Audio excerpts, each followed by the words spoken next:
So I'm over here with my first flip of a car in progress. And what happened is this Monday, I found a guy who listed a Honda Hyundai Elantra 2016 with 98,000 miles, clean title, no other problems as far as he knew. And he listed for $1,000. I knew it was a good deal. I didn't even look up the comps.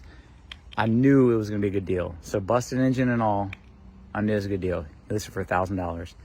And I said, I'll give you $1,200. But I'm gonna be gone this week. I need to meet you probably Thursday or Friday. What's up? And he agreed to that because we had mutual friends on Facebook. We talked on the phone. He was cool to send me the VIN number. Like, all these things worked out to where it was just like, I felt comfortable with the deal, right?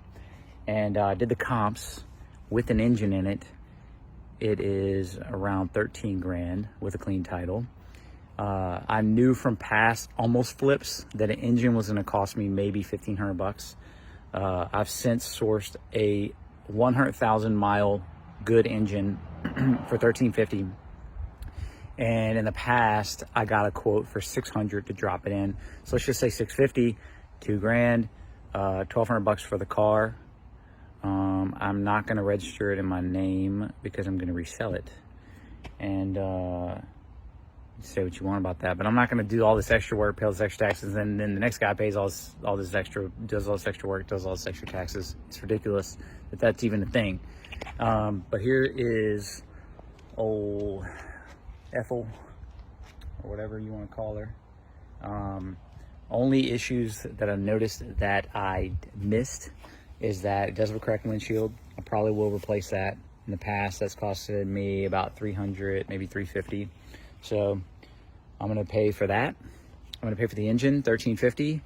I don't know if they're gonna charge me tax, but let's say $1,350, $650, drop it in. I have a running car for roughly, I think in the $3,500 range once I consider all my costs. And I have a $13,000 car. Now I could keep this car and I could rent it out, or just have a backup car, you know, like an extra whip. I don't want it though. I kind of just don't want it. What I want to do is I want to be $3,500 into it. I want to sell it for whatever, 10 grand. I want to take that money. I want to buy a car hauler just to have, and just reinvest into that process. Because when I started flipping things, I really wanted to eventually flip stuff like cars.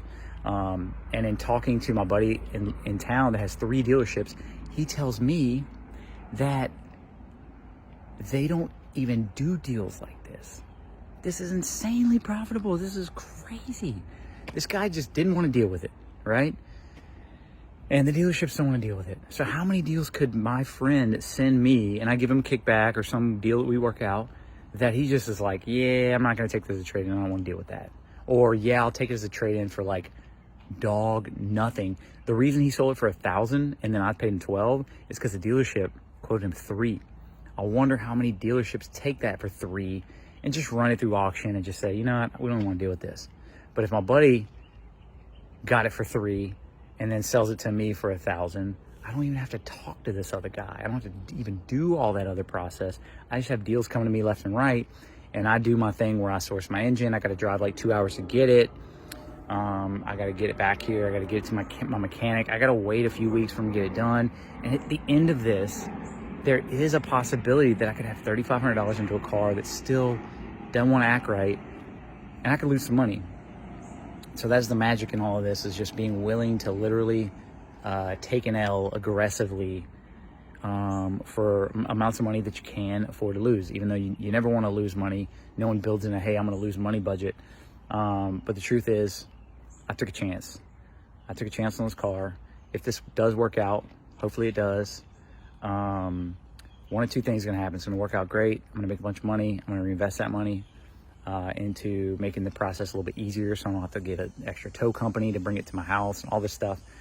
And eventually, if I wanted to, I could have a full squad. I could have a mechanic that does this stuff for me, and just ready to go. You know, I pay him a little extra to just butter me up and get it done. And then I could have a body guy. I already do have a body guy, Miguel. in the hood, amazing. And the body on this thing, by the way, is fantastic. You know, there's a few things like I might want to buff these lights out. I thought I noticed a dent up in here somewhere. Yeah, a little dent right here. I might probably just leave that. I don't know. Should I leave it? I have no idea. Little something right here. Might want to buff that out or something. As you can tell, I don't know what I'm doing, guys. I don't know what I'm doing. I'm just here. And I'm just here willing to take an L for the cause of just learning. And so worst case, I could have a, you know, roughly $3,500 education of loss and education. That's like my max exposure here. And so I wouldn't recommend getting into something like this unless you can take that L. Or if I bought this for 12 and let's say ran it through an auction and try to get 2 out of it or whatever, that could be another option. So make a lot less, but take a lot less chances. I don't know. I kind of want to drop an engine in here and see, and I will keep you guys updated. Peace out.